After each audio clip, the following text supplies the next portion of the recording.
இந்த வீடியோவில் நாம் செயற்கைக்கோள் மூலமாக எப்படி இன்டர்நெட் பெறுகிறோம் என்பதை பார்ப்போம். இப்பொழுது நிலம் மற்றும் நீரின் வழியாக கேபிள்களை செலுத்தி நம் வீட்டிற்கு நாம் இன்டர்நெட் இணைப்பை பெறுகிறோம்.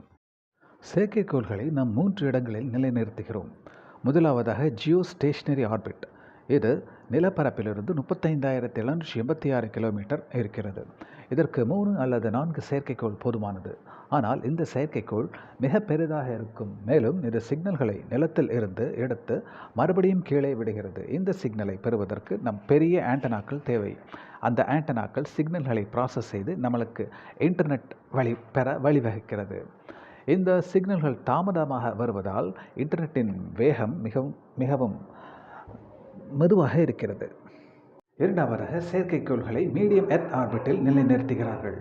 இது நிலப்பரப்பிலிருந்து 20,200 கிலோமீட்டர் தொலைவில் உள்ளது. இதிலும் இன்டர்நெட் சிக்னல்கள் மிக தாமதமாகவே வருகிறது. இந்த குறைகளை நிவர்த்தி செய்ய சேட்டிலைட்கள் லோ எர்த் ஆர்பிட்டில் நிலைநிறுத்தப்படுகிறது. இது நிலப்பரப்புக்கு மிக அருகில் உள்ளது, அதாவது 160 முதல் 2000 கிலோமீட்டர் தொலைவில்.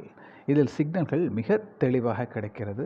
அதற்போக இதை ரிசீவ் செய்ய ஆண்டனாக்களும் சிறிய ஆண்டனாக்கள் போதுமானது. நமது மொபைல்களே இந்த சிக்னல்களை ரிசீவ் செய்கிறது. ஸ்பேஸ் எக்ஸின் ஸ்டார்லிங்க் நிறுவனம் இந்த லோ எர்த் ஆர்பிட்டில் தான் 7000 சேட்டிலைட்டுகளை நிலைநிறுத்தியுள்ளனர். அவர்கள் 42,000 சேட்டிலைட்டுகளை இதில் நிலைநிறுத்த முயற்சி செய்து வருகின்றனர்.